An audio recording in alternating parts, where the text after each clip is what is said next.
So it's my pleasure to introduce Professor Arif Masud. He's the John Eileen Blumstein Professor of Mechanics and Computations in the Department of Civil and Environmental Engineering and Aerospace Engineering at UIUC. So Arif is the president of the Society of Engineering Science since 2023. He's the president-elect of the Engineering Mechanics Institute of the American Society of Civil Engineering. And he received numerous honors and awards. I'm going to mention a few of them. So he's a fellow of the US Association of Computational Mechanics, the International Association of Computational Mechanics, ASME, EMI, and SES. And he was awarded the Taylor Medal of the Society of Engineering Science in 2022, and the Ted Derishko Applied Mechanics Award for the ASME in 2023, and the Reddy Medal in Mechanics of Advanced Materials and Structures. So with that, I'll let you to start your presentation. Thank you very much, Marisol. Good morning, ladies and gentlemen. I would first like to thank Cyan and also the conference organizing committee for inviting me for this lecture today. Today I'm going to talk about material processing and layer additive manufacturing, and I'll present ideas about developing new numerical methods that have computational intelligence, and I'll define this word as I go along. Computational intelligence for methods that eventually give you higher stability and higher accuracy. This slide shows various examples of chemo-mechanical processes in material evolution. And here is oxidation of silicon carbides. This is thermal oxidation of silicon substrate. So these are deterioration of material because of oxidation. And here is chemical curing, typically in polymer composites, where the resin cures to make a firm bond with the fibrous end. Then we have thermochemical processes and material processing, where there is a front that moves between unoriented and oriented material or untransformed to transformed material, fully coupled response in here. So there is something that is common between these problems, and that is there is a fluid that is chemically reacting with the solid, undergoing diffusion reaction processes that give rise to change in the mechanical material properties of the material, degradation or formation of the materials. The complexity increases with the rate of chemical reaction, with the rate of mass transport of the fluid converting into solid, or large deformations associated with this process. Then there are other types of problems in which we extrude material to create a structure. This is layered additive manufacturing, where material is sequentially extruded. It gains strength as a function of time, and eventually we have made a printed material. Here is an example of frontal polymerization, and I will talk about in the context of these are all different problems, but there are certain things that are common. Chemical reactions, advancing fronts, and in this case, because of the geometry evolving and the material evolving, and this discrete discontinuity, or there is an interlayer surface across which the mechanical properties are not continuous in a way, they're glued together at that point. So these are mathematically non-smooth evolving problems. So the question is, what can or how can we develop a numerical technique that can address the different features? There are different features which are common in here. One approach that can address these features, and we can also talk about the stability and convergence of the method in the context of nonlinear evolving processes and potentially steep gradients and discontinuities.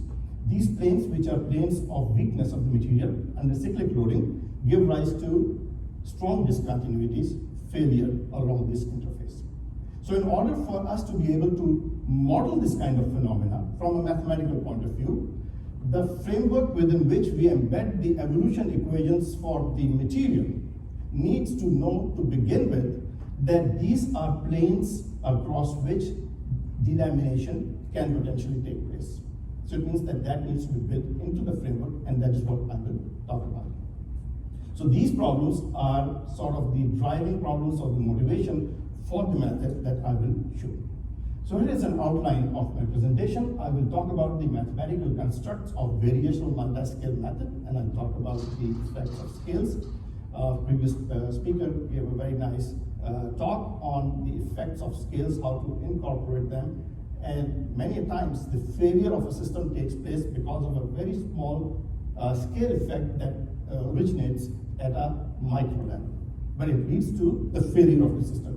So I'll talk about what do we mean by variational multiscale method, how do we do the scaling effect, and I will use mixture models for chemically reacting fluid solid system to show the developments. And mixture models can be viewed as reduced order models where we do not model each constituent, rather we account for the interaction of the constituent through governing equations. I'll talk about moving reaction fronts, the mathematical issues that arise because of that, and what can one do to account or address those issues or instabilities. I'll talk about mass exchange between constituents, curing of the material, and then in this framework, I will add discontinuous Galerkin ideas to give rise to variational multiscale discontinuous Galerkin method. And this method, which rides on the success of the previous method, accounts for the interfacial evolution, where we can bring in interfacial kinematic models. I'll apply it to layered printing and frontal polymerization, and round off my talk with some concluding remarks. So let me first give you or discuss the underlying structure of multiscale method. Here is a governing equation I've written in abstract form. For the case of solid mechanics, one can think of it as elasticity equations. L is the operator and U is the unknown field. It is the displacement field. F is the source term. In order to develop numerical method, and especially variation methods, finite element method, we define the appropriate spaces of functions, find the weighting function, multiply, integrated over the domain, and this becomes the weak form, which gives rise to the Galerkin method. We have a method, we make a mesh, and we solve the problem. Now, if we are interested in solving a signal, which is here, a decent method, depending on the resolution of the mesh, we can capture the mean response and any fluctuations that are smaller than the size of the element, characteristic size of the mesh, are filtered out. So it means part of the physics we are able to capture, part of the physics is filtered out, and what is filtered out is part of the solution. So we have total solution, something we can capture, something what is lost is error. Error is also a solution to the governing equation. So we, from a Galerkin point of view, we know that in order to capture these final fluctuations, we can refine the mesh and we can get better solution. But if we walk along those lines, then we can very quickly exhaust any computational platform that is given to us. So the question is it possible that we can develop a method that can account for the missing physics while still doing computations on cruder discretizations, and the end objective is the cost of computation? So what we do is we say a total solution has a part that can be computed, a part that will be missed or lost is an error, and shown in here. We take this total solution and plug it in here. Weighting function, whether this problem is linear or nonlinear, weighting function slot is arbitrary. We can do a similar decomposition of the weighting function into coarse and fine, plug it, and we get a fully multiscale weak form, where coarse and fine scales are fully embedded, and this becomes the point of departure from the conventional Galerkin methods. Now, as I said, that the weak form, or this multiscale weak form, the weighting function is arbitrary. I can use that idea to split this problem into a coarse scale problem weighted by a coarse scale weighting function, and a fine scale problem that is weighted by a fine scale weighting function. This is the point of departure. Now, this fine scale problem provides us a mathematical zoom to go in closely and look at and extract a model for the fine scales that I can then embed mathematically in here, and this is going to be our multiscale. So my emphasis is going to be how to develop such a method. Now think of it, let's say you're solving a nonlinear problem. You go from step n to n plus 1. You get converged solution based on your Newton-Raphson, you go from n to n plus 1, so you have the measure of, or you have a quality solution, or you have some solution from U bar from the previous step. Now focus on the fine scale problem. Whatever is known can go to the right hand side, And when we do that, we realize that the fine scales are in fact driven by the residual of the Euler-Lagrange equations. So if there was some physics that was missing, the fine scale problem provides us a mathematical zoom to extract that out, and fine scales are proportional to this residual, and I will show how this parameter tau or tensor can be derived and embedded back. And when we embed it back, we get this modified coarse scale problem. Important point to realize is that I've color-coded this equation. The terms in the black are the Galerkin terms, so Galerkin is fully preserved. These terms, which are color-coded blue, have appeared, and they have appeared because of the assumption of existence of fine scales. And they are now modeling the effects of fine scales. So through this approach, we can derive the analytical expressions for the missing physics. Since this is residual based, the formulation is consistent. If you solve a problem and your mesh is sufficiently refined to be able to capture all the physics that you intend to capture, then this term will automatically go to zero and you will get the results. And if along the way, and the classes of problems that I will show you, we do not know a priori if the mesh is fine enough, because the nonlinearity evolves, the steep fronts move and they move through the domain. So it will automatically keep track of that residual effects and modify the solution. And once we have got the solution, so this is the computational intelligence that we can build into, and there's a regression built into it, because in solving a nonlinear problem, we are iterating on it anyways. Once we have got the solution, and since we get the solution numerically, we can always go back to it as a measure of the quality of solution. Once you get the solution, plug it back, it gives you what is the error at that point. So this is a residual-based error built into the formulation that helps us improve the stability of the formulation. Now with this thing, we'll I'm going to show you how we can develop this method, and I'm going to show you in the context of mixture theory. This is unconstrained mixture theory, in which the circles represent solids and the void in between is the fluid. It's a micrograph. I can take it out and I can segregate between fluid and solid. In mixture theories, we do not model each constituent because it becomes exceedingly expensive, but we account for that in terms of the governing equations.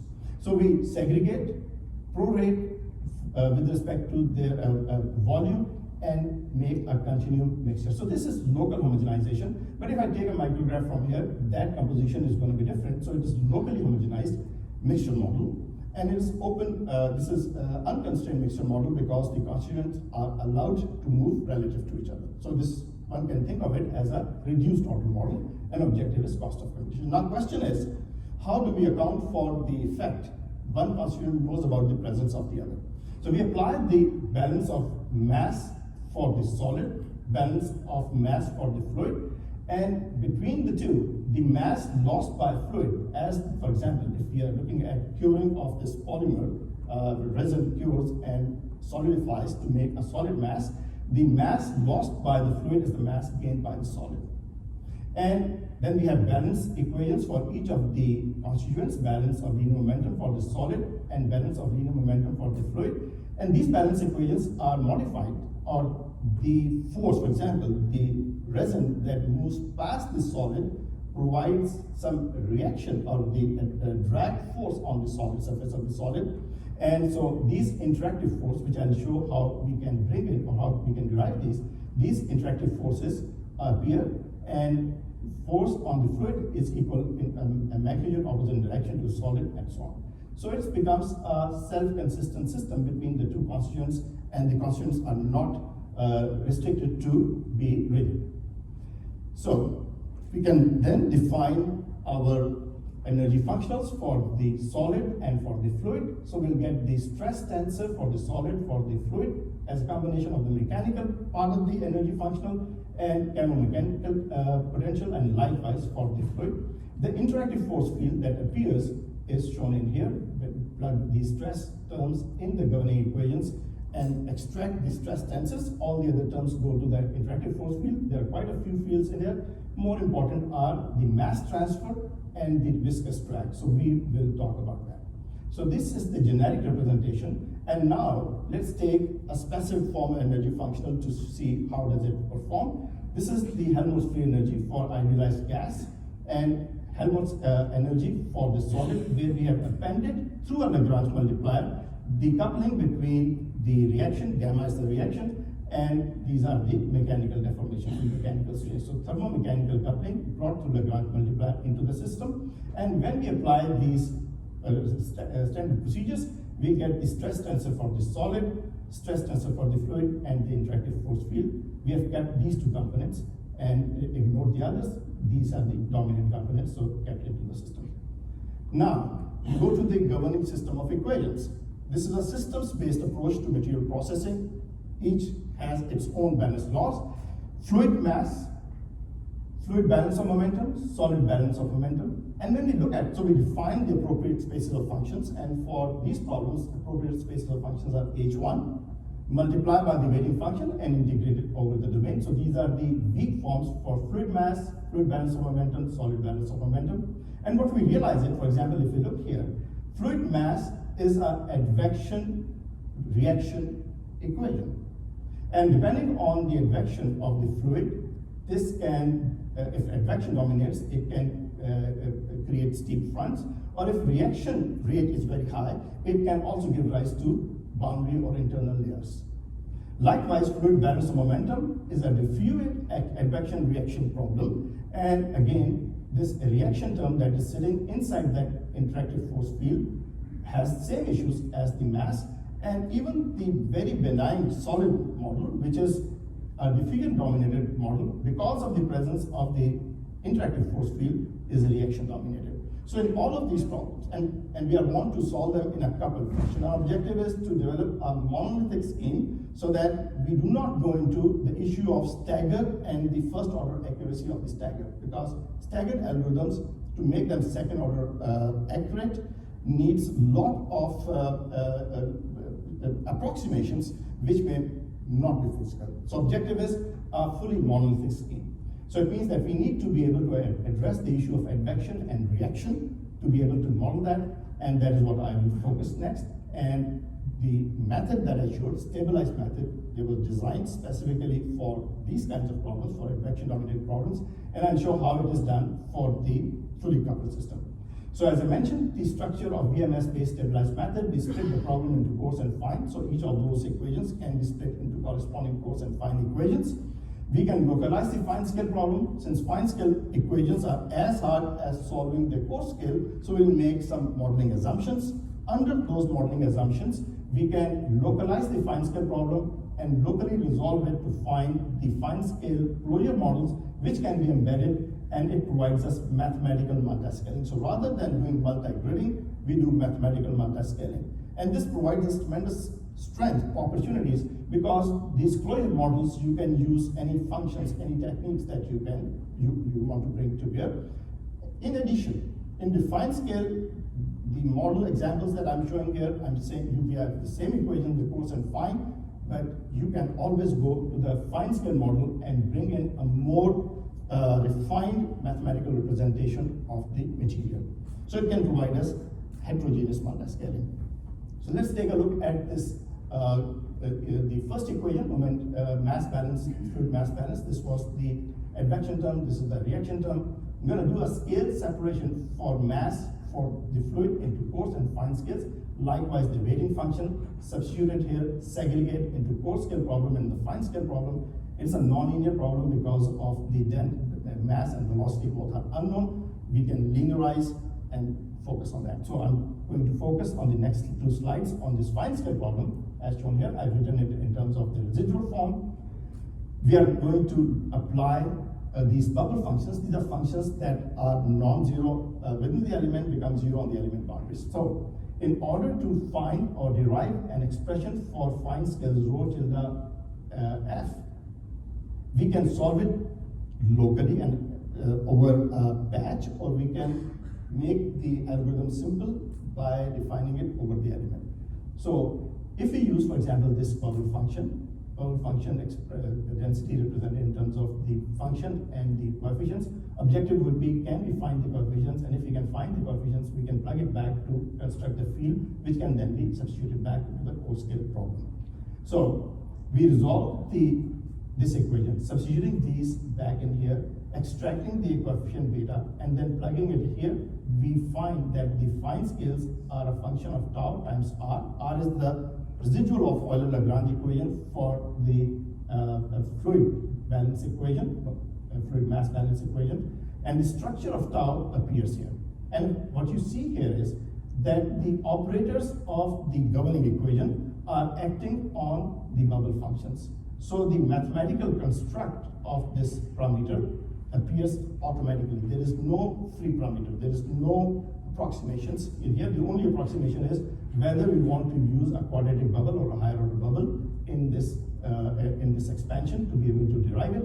And this choice is almost similar to whether you want to use a triangular mesh or 4-node quads or in 3D tetrahedral or hexahedral.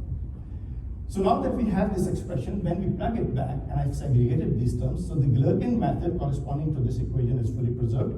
These are the additional terms that have appeared, and they are proportional to the residual. And if the physics of the problem is simple enough that we were able to resolve everything, these terms will automatically disappear. So I've now written it down in a more compact form. This is the standard Galerkin terms. This is the stabilization term. I just showed you the stabilization parameter, and this is the adjoint parameter that appears in here. Again, this is the adjoint term. So it's adjoint-based stabilization of the system. One can look at it from that point of view as well. We can do the same thing for fluid balance of linear momentum, and since this is a scalar field, this is a vector field, it will become a little bit tedious. We have done that, and this is in our papers here. Standard Galerkin terms for fluid balance of linear momentum, and then these are additional stabilizing terms that appear, and this is the structure of the stabilization tensor that appears. Again, you can fully derive it. Out of this whole thing, we have kept only this interactive force field because we are focusing on the interaction between the two constituents. So substituting this back in here, we can develop the stabilized method. Now I'll show you some application. This is reacting fluid permeating through elastic solid. Oxidation of silicon carbide producing silicon dioxide, which is 2.2 times the volume. So oxygen comes in. This is a front that is moving, substantial increase in the volume, so it takes more time for oxygen to get here, so the supply of oxygen becomes less, and this tapers off. So this is oxidation. This is a later stage. The front is moving, and we can see the front smoothly goes from unoriented material to or untransformed material to transformed material, or unoxidized to oxidized. These are different parameters just to check about the strength of the method. Different parameters which make the problem harder. And here is comparison with the experimental data. Now that we have this framework, we can also now bring in the thermal effect. I talked about these two equations. Now I will add one more equation, the energy equation. Our Helmholtz energy functions will now be a function of, in addition to these two that I talked about, will be temperature effects. And when we substitute it in the mechanical stress, fluid reaction, heat flux, and reaction state, and use specific material models as shown here, this would be the mechanical stress for the solid, split between volumetric and levitating parts, fluid reaction, heat flux, and reaction state. So again, we can develop a corresponding stabilized form for it, append it together with the previous one, and we can solve this kind of problems. And here, again, silicon carbide, oxidation. Now, in addition to the mechanical deformation, we can also keep track of temperature. Here is comparison of oxidation layer thickness versus time. It tapers as a function of the time, and this is oxidation growth versus oxidation thickness, comparison with experimental data. Here what I've plotted is the snapshots at three different points. This is in the beginning. Stress is compressive, it is 0. Then reaction starts taking place, the oxygen exposed and oxygen comes in, reaction takes place. At intermediate point, the reaction is, so this is the stress at time t equal to 0. Reaction starts taking place somewhere in here. This is the corresponding state. We see that this compressive stress is maximum at this point. When the reaction is completed, material is completely transformed, but thermal effects are still there. You give some time for it to cool down, and here's the thermal cooling, and we go back to this situation. At the end of 1 second, there is uniform compressive stress in here. So now with these two in hand, we can now look at thermal oxidation of silicon substrate. This is the material degradation in your computers, in your iPhones. This is typical in electronic industry where we have a mask. It can prevent oxidation of the silicon substrate, but the exposed region, oxygen comes in. This is a front that is moving, and it's uniformly going from unoriented or untransformed to transformed material, and we're solving this problem without any mesh refinement. The advection front moves across through the domain. Here is the von Mises stress that is developed because of this oxidation process. This is the temperature effect. And as I mentioned to you, that this method will automatically account for a couple of different things. We can look at fine scales as a measure of accuracy of the solution. So at this point, we can also look at fine scales. And if you look at fine scales from the perspective of accuracy, you realize that it's uniformly resolved everywhere, and the quality of solution based on this here, we can see that the number is 0.024, so it's very well resolved solution. Even for a problem for which we do not know the exact solution, we can see how accurately we have resolved our equation. So fine scales in fact provide you an X-ray of the quality of your solution. So it has that feature built in, and we take advantage of that. Here is another example of thermal cycling of iron alloy. This is typically used in aerospace industry, in gas, in the turbine engines. High temperature and cyclic loading. Temperature increase, held, brought down, and this is the concentration of oxygen at the top. And these are the reaction state and stresses, and we have done comparisons. So our results are in green, and the numerical results are from Professor Lalit Anand and his group from MIT, and we get decent correlation for this particular problem. Here is another instability problem of solid fuel combustion. It is smoldering combustion of a thin solid. And for very small Lewis number, which is a ratio between thermal diffusivity to mass diffusivity, these finger instabilities are formed. We are looking at, so these lines here are the density evolution, and temperature evolution along these two lines. So density becoming zero means mass is completely converting, and the front is moving from, and material is burning and moving in. Here is the burn pattern, temperature field, and normalized concentration at time 0.52 seconds. So it's a very rapidly evolving instability problem in this material. And again, we are solving it without any mesh refinement because our mathematical model has the ability to do multiscaling from a mathematical point of view and embed that stability into the framework. So now that we have all of these features in there, let me, in the last few minutes, talk about that how can we extend this method for problems in which we have discrete interfaces, like layered additive manufacturing or deposition in frontal polymerization. So we have this domain, and we can take a knife, intellectual knife, and we cut the domain. So we have now these equations that I showed you on the third slide. We have now these equations acting on the domain interiors. We now need to impose the continuity of the field and the flux, and we can use Lagrange multiplier to enforce the continuity of the flux and the field, and this will give us the interfacial weak form with Lagrange multiplier.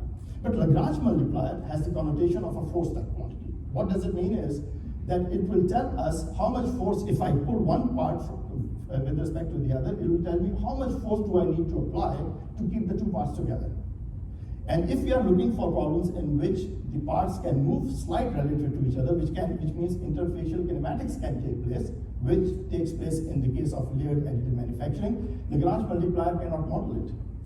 Penalty function cannot model it. We need to develop equations to be able to model the interface, and one can use this idea that I just presented before. We can think of it that focus along this interface, and the argument is that compared to the situation where the functions were continuous Galerkin, now that we are imposing the continuity of the field and flux in a weak sense, so there will be some modeling error there.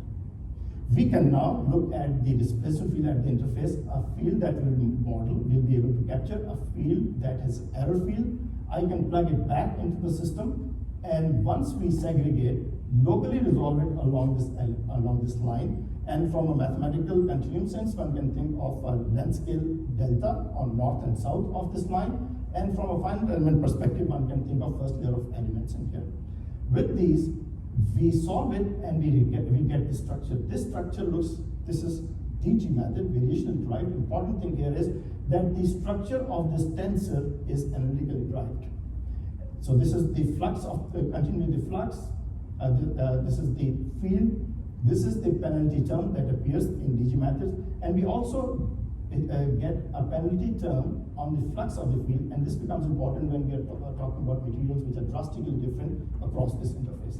Now, I will show you in the context of large deformation, additive decomposition in the context of small deformation gets converted into mappings in the finite deformation context. So we have governing equations, we enforce the continuity of the field, and this will be the Lagrange multiplier formulation. Our objective is going to be to derive an expression for at the interface. So here it is. So we have this finite deformations. So additive decomposition becomes a compositional mapping. Compositional mapping gives rise to compositional deformation gradient. The derivation becomes a little tedious, which we have shown in these papers. And we can now split into a coarse scale problem and a fine scale problem.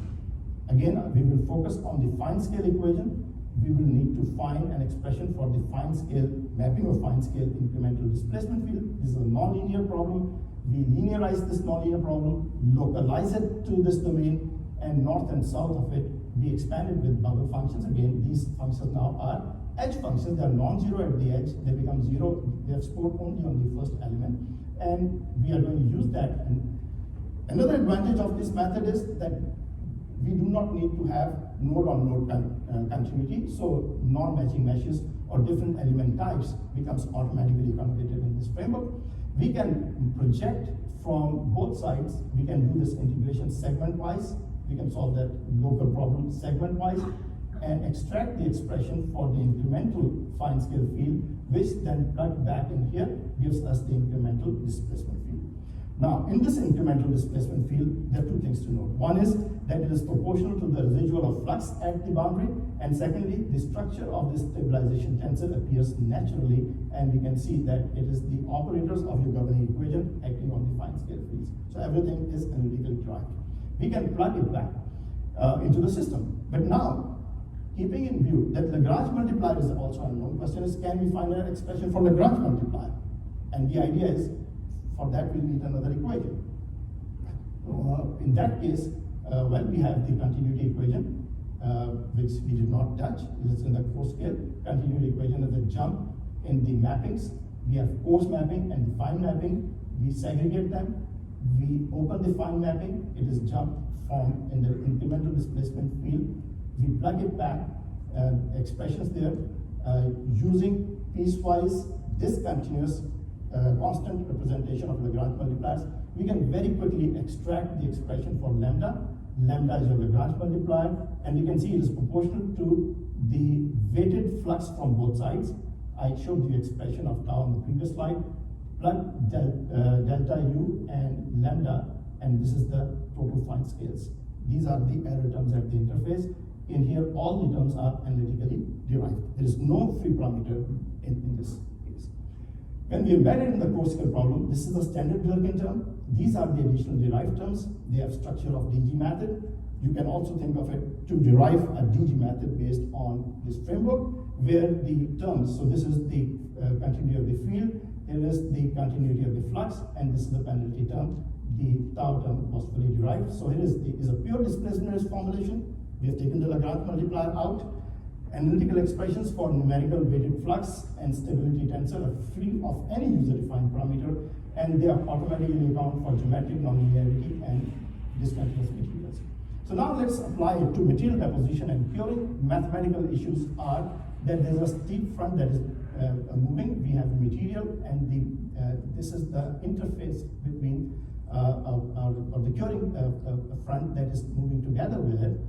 And algorithmic challenge is we want to develop a monolithic scheme so that we can consistently linearize it, so that we can get quadratic rate of convergence, and it inherits the stability of the formulation rather than get stuck with the first order accuracy of the staggered algorithms. We can now apply it to this printing of this material. This is layered printing. Here is the experimental results, and I'd like to focus on this part. This is, by the time we get to this level, there is a small bulging effect, which we can capture in here. So this represents a nozzle trajectory. And in 3D printing is not just an evolved material. 3D printing is not just a structure. So question is, have we created a structure which is evolved material, or have we plotted a material which has structural functionality? Answer is, it's a combination of both. So 3D materials, 3D printing cannot just be looked at from the material science point of view alone, cannot be looked at only from the robotics point of view, because we have material time scales and geometric time scales. Material time scales are material property, geometric time scales are what you and I can control on the robot. But all of that is built into the morphology of the structure. Here is this another example, the same thing. And we can see that while we are printing it, the through thickness stress actually evolves because of the time-dependent process of printing that is coming. It's not a dynamic problem, it's a time-dependent problem. And because of this stress variation, one can see where the bulging can take place. This is ZZ stress, and from here. So it provides us an X-ray of the process that we are making. Last couple of slides on frontal polymerization. I talked about balance of linear momentum equation, how to stabilize it, balance of energy equation. In this frontal polymerization, the mathematical issue is that there is a very rapid change in the mechanical coefficients. So modulus of cure rapidly increases by orders of magnitude, Poisson ratio rapidly changes. We are using a cure model presented in JMPS paper by Kumar and my colleagues at Urbana, Nancy Sotos and Philippe Gobal. And we have developed this inelastic process modeling. So this is, you can say, a sort of a flow rule because energy is being consumed in making the material. Here is the frontal polymerization, degree of cure. Important things here, the exothermic nature of the reaction, high reaction rates, and it has to be a self-sustained process. So there are certain materials that satisfy these properties, and I'll show you the material we are using in here. Important thing from a computational point of view is spatial variation of the curing in frontal polymerization. And here is fully coupled thermo-mechanical response, curing response with mechanical deformation. And you can see the mechanical deformation is frozen in this evolved material. Here is degree of cure. We are comparing it with the experimental results, which are in red, computer results from Kumar and co-workers. And our simulations, we have used two different delta T's to show that this physics is free of the delta T parameter. We are using only one mesh. VMS-based fine scaling is bringing that intelligence into the system to be able to resolve the physics. These are the inelastic strains that are permanently embedded in the material that we have formed. And here's the temperature field, evolved temperature field. One can also look at, in this framework, also look at loss of heat to the environment through Robin boundary conditions. Here we are comparing it with the Norman boundary conditions and Robin boundary conditions, and we see that it's considerable change. So it means that the heat loss to the environment, to the ambient environment, is not a small effect, and it should be accounted for in the system. This is elastic modulus and Poisson ratio as the cure is evolving while we are mechanically loading the system. Here is the other inelastic strain and temperature field in the socket. Here is one last problem of frontal polymerization. Now we are going to be printing in free form. It's a rapid phase change. The mathematical complexity or the issue of instability being triggered in this problem is higher. So this is a tougher problem. We define our energy functional, so mechanical deformation part, the chemical potential part. And once we have made this material in this framework, we can turn off, once your degree of cure is complete, if we turn this term off, we have the same framework with which we can do the mechanical testing of this problem. And while we are printing it, we can see the deformations that are coming in because of the gravity effect. Where these techniques can be used, let's say if we have fully optimized material versus a softer material, maybe temperature was high, maybe the curing was not good enough, and what we build works for the end objective and does not work for the end objective. This is the idea that we should have fully coupled systems. So it is one framework, one simulation in which we are making the material and load testing the material. These are not two discrete simulations. So once the curing is complete, you can switch it off. What you're left behind is with the mechanical energy in the system, and you can do the load testing. So, as my concluding remarks, I would say I've tried to present this mathematical construct of the variational multiscale method. My focus has been on mixed field problems in the modeling of materials, whether it is degradation of the material properties or making of the material, curing of the material, layer deposition. The framework, the important thing in here is the fine scale models that one can derive through this mathematical zoom that is provided by variational multiscale framework. We can derive this fine scale model. Although in this presentation I have shown the fine scale equations same as the coarse scale equations, so you can think of it as homogeneous multiscaling, but the fine scale equations you can add terms that you may not want to add in the coarse equations because it may add to the cost of computation. Fine scale is element local to the element. It can be very quickly parallelized. So you can build intelligence into your computational model. So your one element will perform a lot more than the corresponding Galerkin method. So you can have very crude mesh and still get comparable accuracy with relatively refined meshes, Galerkin methods and other competing technologies. The method automatically satisfies in-soup condition, which means any arbitrary combinations for the density, for pressure, for velocity, for displacement can be used. Easiest is use equal order interpolations. So it satisfies that and restores stability of the discrete formulations. Leads to monolithic solution strategies. All I've shown you is all monolithic. You can do consistent linearization. It gives you quadratic rate of convergence. I've used mixture theory model for thermo-chemo-mechanics as a reduced order model without modeling each discrete constituent. We can still account for the interaction of these constituents in the framework. So it's a very rapid calculations that one can do. I extended this idea to VMDG method for evolving interfaces, and I showed you application of 3D printing. So it provides us provision for interfacial kinematics. So once you have printed the material, your model knows where the layers were, and if you will apply it to testing, it will have that information and failure will take place. You will need to embed a failure model, and the failure will take place at that point. Or if you look at the residual stresses, when you make this material, you realize that these are maximum at that point. I showed you one simulation of that. And it automatically accommodates free-form layer printing and front polymerization. So my papers that I presented here are on my website. There is some simplified codes also there. If you want to test these ideas out, they're available. And lastly, I would like to acknowledge my collaborators, Professor Raj Paul from Texas A&M, my colleagues from Urbana, my former students, my current students, financial support from these agencies, and the computational support from NCSA and NSF. And with that, I thank you all.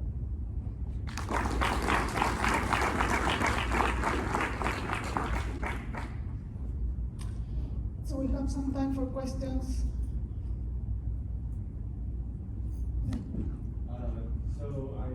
If I'm understanding correctly, for the discontinuous Galerkin problems, you were focusing in on the elements near the discontinuities when you did your fine scale problem. Yep.